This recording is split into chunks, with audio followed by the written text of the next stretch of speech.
Buenas tardes, mi nombre es Brandon Cortés Sandoval de Colombia. En el día de hoy les voy a hablar del módulo 1 de cómo se financia un país. Para esto les voy a responder la pregunta de cuáles son los ingresos y gastos de la administración pública, en donde entraremos a hablar acerca de los ingresos públicos, de qué manera un país puede obtener estos ingresos. Para esto manejamos como tal los impuestos y las contribuciones sociales.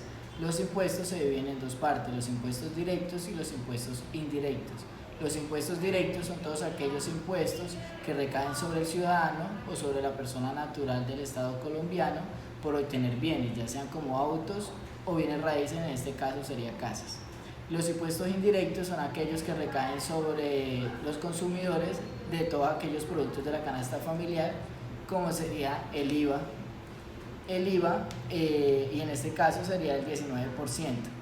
La otra manera de obtener estos ingresos públicos son mediante las contribuciones sociales, que son todos los pagos de los ciudadanos y las organizaciones a la seguridad social, con el fin de obtener una jubilación a futuro o a largo plazo. Para esto también nosotros llamamos como tal el gasto público. ¿Qué es el gasto público? Primero que todo es el compromiso de gasto que tiene un país. En este caso el gasto público se divide en dos partes, que son los gastos corrientes y son las inversiones. Los gastos corrientes son todos aquellos gastos que tiene el Estado en el tema de personal, que en este sentido serían todos los gastos a todas las personas trabajadoras públicas del Estado, los subsidios sociales, etc.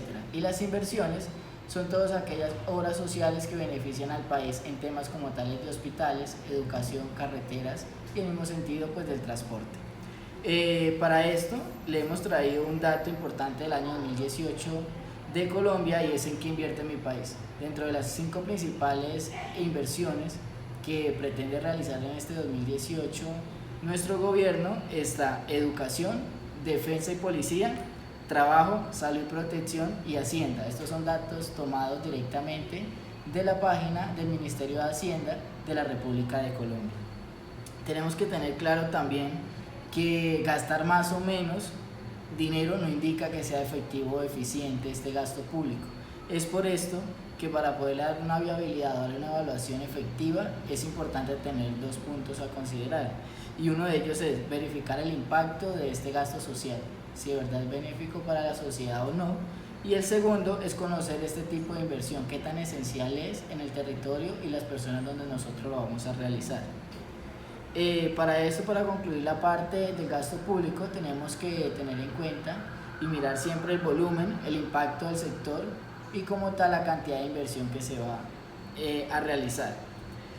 Todo esto de acuerdo como tal a una sostenibilidad a largo plazo, que es lo que debe tener todo país, y para eso se debe mirar que haya un equilibrio o una equidad entre los ingresos y los gastos de un país. El segundo tema que les voy a hablar es la balanza fiscal, y es en busca del balance y la eficacia. Para esto, ¿qué es lo que se busca? Se busca tener una armonía entre los ingresos y entre los gastos. ¿Con el fin de qué? De que un país no presente déficit o superávit. ¿Cuándo un país presenta superávit? Superávit lo presenta cuando un país tiene mayores ingresos a los gastos. Y déficit es cuando los ingresos son menores a los gastos. De esta manera, ¿qué pasa? Cuando un país tiene superávit, este dinero extra que le está sobrando se puede invertir en mayores obras sociales, ya sea hospitales, educación, transporte. Pero cuando un país tiene déficit, lo que debe hacer son 2 maneras. Y una es ya sea una deuda interna directamente, quitándole como tal presupuestos a los otros ministerios que ya se han dado, o tener una deuda externa pública. Tener una deuda externa no es beneficioso para un país a largo plazo. Es ideal tenerlo constante y por lo regular intentar buscar mayores ingresos y no estarse endeudando cada año o en cada periodo de gobierno.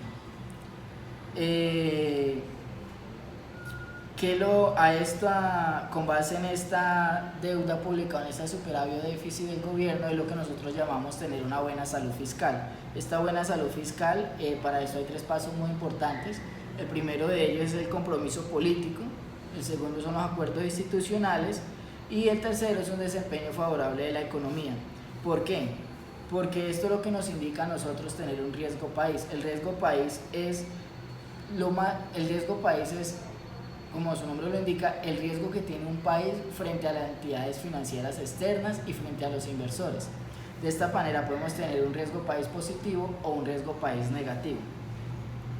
Este riesgo país positivo se da cuando la estabilidad económica del país está en una sostenibilidad constante y las calificadoras de riesgo las tiene en un periodo o una calificación AAA, que es la mejor de todas.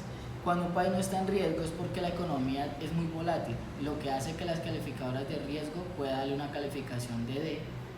En este caso pues sería como una aceptable, por llamarlo así, y pues eso implicaría que los inversores piensen mucho si desean invertir en el país, en este caso sería en Colombia. Para esto, ¿qué hacen los inversores? Antes de esto, de poder invertir en el país y mirar el riesgo país de Colombia, lo primero que mira es la probabilidad de en cuánto tiempo van a recuperar el dinero de esta inversión, y como se mencionaba anteriormente, la calificación que les da las calificadoras internacionales.